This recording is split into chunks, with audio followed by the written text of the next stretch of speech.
What do I need to get started in the windshield repair business?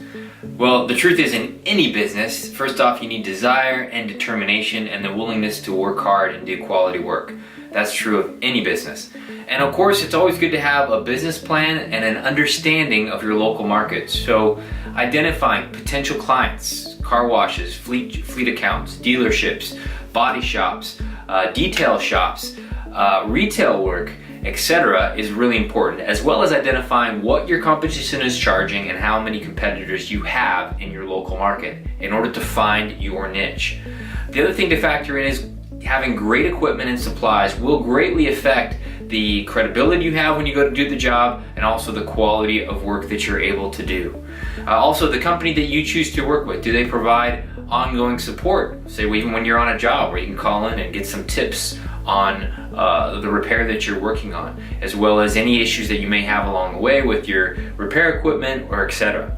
The other thing to factor in is getting set up. Will you be set up in a shop setting or in a mobile setting? Certainly a mobile setting, you have far less overhead working out of a vehicle, or even in some places we have windshield repair technician customers that work off of a motorcycle.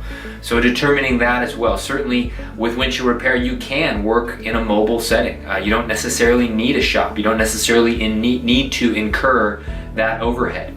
The other factor that you would need to factor in when starting a windshield repair business is signing up for the third-party administrators that the insurance companies use. That's the third-party go-between that they use between their retail customers, their customers, and the insurance company itself. So signing up with them, we have a video on that as well in our frequently asked questions that can help you out in understanding that process. But the great thing about windshield repair is it has a relatively low entry point. So getting into the windshield repair business, even with really great equipment like that GlasWeld produces, might only cost you, say, $600 or so as an entry point to get started with the proper equipment. And then you have great margins with windshield repair. Your typical resin cost is in the neighborhood of, say, about 30 cents to 50 cents on the high end per repair. So that means that you can generally have really great margins on the repair work that you do, and as we have already mentioned, the overhead is relatively low.